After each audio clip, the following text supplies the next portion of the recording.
Honorable Speaker, and for the indulgence, because as the House is aware, on the day when there was a special sitting to mourn the late Raila Amollo Odinga, I was not in the House because I was amongst those who had been tasked to travel to India to bring back his remains. And let me thank all the colleagues and the majority leaders especially who convened very quickly the House to mourn this great leader. Honorable Speaker, I rise pursuant to Standing Order 52.1 to make a statement of global concern, namely the sudden passing of the former Prime Minister of the Republic of Kenya and ODM party leader, the Right Honorable Raila Amollo Odinga, on Wednesday, 15th October 2025. The entire nation received the news with shock and disbelief. Right Honorable Odinga had become a permanent fixture in the why to be written today. The sense of loss that we feel is both deeply personal and profoundly shocking. On behalf of the ODM party, with a firm commitment that as students of the late Raila Odinga, it behooves all of us that even at this difficult moment to remain true to his teachings.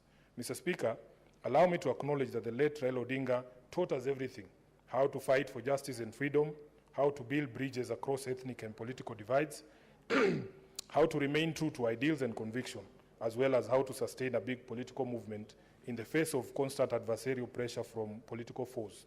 The only thing we have now learned is that he never taught us how to mourn him. Admittedly, therefore, we may have fallen short of his standards and threshold during this mourning period, sometimes seeming to pull in different directions, while most often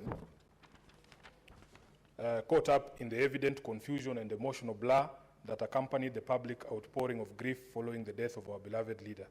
We take responsibility for any shortcomings from the leadership during this particular period. The Senate of the Republic of Kenya must certainly be aware of the role that the late Honorable Odinga played in its conception, in the long journey of constitutionalism and the new constitutional order, especially with regard to the evolution and the growth of parliamentary democracy. No one played a bigger role than the former Prime Minister. In the birth of the 2010 Constitution, which restored the bicameral parliament in this country, reference to Right Honorable Odinga as the father of devolution was not without cause, for everyone acknowledged that his vision, foresight, and consistency brought towards a better constitution ensured we are all here today. Individually and collectively, we owe the departed Prime Minister a debt of gratitude. His place in the nation's history and in the world as a leading international statesman is guaranteed forever.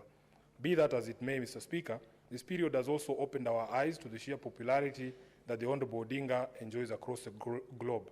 The tributes have poured in from every corner of the world. His life have been quite touching, some of them quite creative, like the clip of Tanzanian youth jumping into the sea while holding celebratory placards, or random travelers breaking into renditions of the late Odinga's favorite tune, Jamaican Farewell, by Harry Belafonte. The love has been heartwarming. Even though this has been the most difficult period of our collective lives, the love and support has been phenomenal.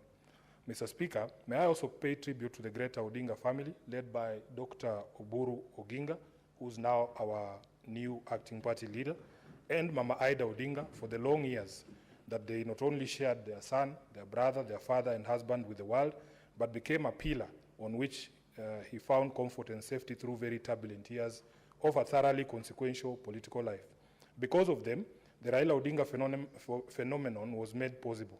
We will always celebrate them and the sacrifices they have made on behalf of millions. To all the heads of state and government across the world, to the supporters, the ordinary citizens and the admirers of Raila who mourned with us, we saw you, we heard you, and we say thank you.